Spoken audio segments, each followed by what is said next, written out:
Melissa Caddick's husband has told an inquest into her disappearance that he accepts his wife was a fraudster but still holds the corporate watchdog responsible for her suspected death due to its cruelty. Anthony Koletti returned to the NSW Coroners Court on Friday for a fourth day of evidence. Watch the video above. New revelations from Melissa Caddick's husband. Watch the latest news on Channel 7 or stream for free on 7+. It was interrupted by Deputy State Coroner Elizabeth Ryan, who was finding Caddick's brother's facial expressions dramatic and distracting during questions from counsel for the Australian Securities and Investments Commission.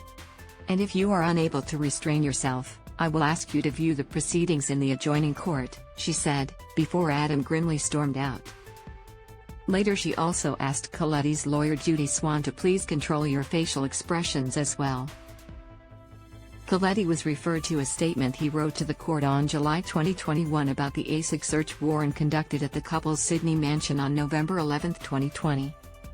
I believe she died as a direct result of ASIC's negligence, cruelty and inhumanity, Koletti wrote. Is that something you still say on your oath today? Dean Jordan SC on behalf of ASIC asked. Yes, Koletti said. I suggest your maintenance of that assertion demonstrates your complete loss of objective perspective in relation to ASIC, Jordan said, adding it also showed Koletti had completely lost the plot. No, Koletti said. However, he did accept the search warrant was justified at the time. For years Koletti believed his wife was a straight shooter, a competent and highly organized financial advisor. But he now accepted the fact she was pretending to be honest and diligent while stealing millions from her family and friends. You now accept you two were deceived by Ms. Caddick? Jordan said. Yes, Koletti said. How did you eventually come to understand Ms. Caddick was a fraudster? Jordan asked. By paying attention to the court proceedings and listening to Her Honor, Koletti said. He also wrote in a statement that he and Caddick were denied food, water and medical attention they desperately needed for 14 hours during the search.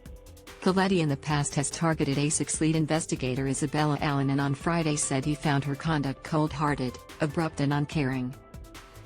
Consider this, my client at all times acted in a professional and perhaps distant manner towards both you and Melissa, Allen's lawyer John Sutton said. Okay, I accept that, Koletti said. Koletti maintains he had no inkling his wife was defrauding family and friends of millions of dollars, nor did he ask her why federal police and ASIC were suddenly searching their Dover Heights home. It was the last verified sighting of Caddick before she vanished without a trace the following morning on November 12. Caddick's Ponzi scheme victims, mostly family and friends, lost $20 million to $30 million she used to fund her lavish lifestyle. In February 2021, her decomposing foot encased in a shoe washed ashore at Bournda Beach on the NSW South Coast. Expert evidence has found Caddick suffered from narcissistic personality disorder, and the shame and humiliation suffered from being exposed could have caused intense psychological distress and potentially suicide. If you need help in a crisis, call Lifeline on 13 11 14. For further information about depression, contact Beyond Blue on 1,300,224,636 or talk to your GP, local health professional or someone you trust.